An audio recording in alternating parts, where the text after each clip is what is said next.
Jeff Toorish was recently part of an expedition into the jungle of Brazil. The idea to kind of learn more about a tribe that's out there.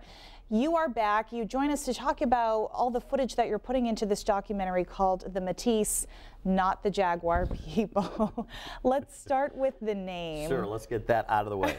So there was a documentary done on the Métis people many years ago, and it was labeled the Jaguar people. And we asked them that question, said, are you the Jaguar people? And they said, no, we don't know where that came from. They think the BBC started it, and that became kind of a theme for them. Okay, so after your time there, who are the Métis? So this is an indigenous tribe, one of many indigenous tribes that are deep in the Amazon. And first contact officially was made with them in 1974. The problem was that the contact was made by the Brazilian government, and almost all of the Métis, nearly all of them died. They were down to less than 100 Métis. The number I see most commonly is 84. Since that time, they began to build up their numbers again, and they're up to about 400 or 500 members of the tribe now. The problem was that they were very susceptible to disease, and there was a massive hepatitis C outbreak that killed a lot of them too. So they're now protected by the government, but in the last year or so, that protection has begun to dissolve. The government has become more conservative in Brazil. They've begun to cut funding, and there's a real question now about the vulnerability of these people to outside forces. For all their lethal skills, they are clearly a strong and caring community, relying heavily on one another for virtually every aspect of their survival. We did a couple of days of training because this jungle work is very, very difficult. I mean, we had a lot of technical problems with our equipment. We had 2 drones with us that were constantly fogging up, as well as the other cameras and things like that. I mean, you know how this, yeah, right. Everything's wet all the time. So we did a couple days of training, and then we were actually in country with them for about 5 days. And our plan is to return. That wasn't actually the original plan, but now we're planning to go back in October. This is a tribe that is in the middle of the jungle. You were just saying they speak their own language, right. They have their own rituals, their own life in the jungle. You talked about some of the complications with the equipment. What were the hardships that you faced just going in and trying to even have conversations? So language is an issue. The heat and humidity is an issue.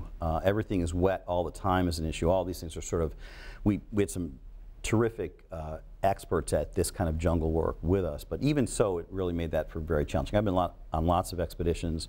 The video that we're showing today was presented at the Explorers Club in New York a couple of weeks ago, but this was by far, I would say, the most challenging thing I've done because of sort of the layers of complexity. Being, going up the Amazon at one point, our boat got stuck, and we had to get out and push it. So this ritual is for the Métis is a healing process.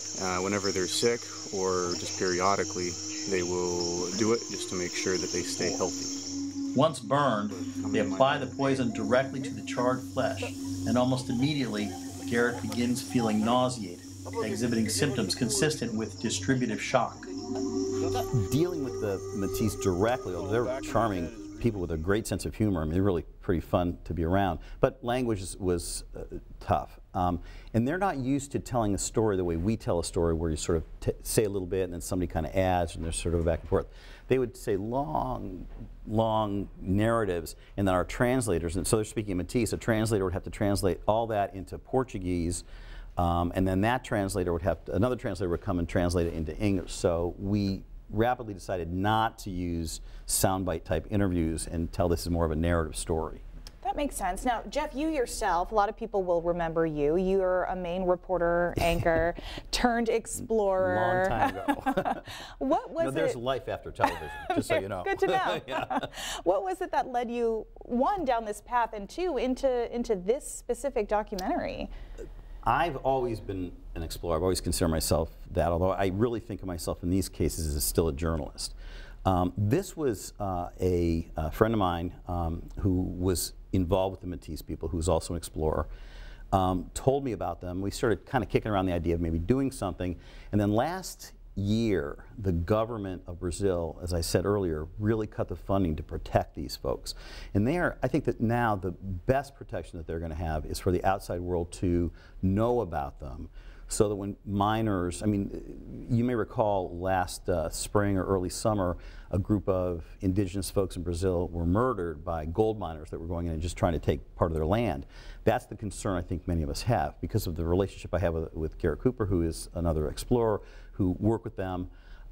We just decided that this was a worthwhile project, and that's how I began to focus on this. All right, an important story. It will be called the Métis, not the Jaguar people. Jeff, thanks so much for coming in. Sure thing. 207, we'll be right back.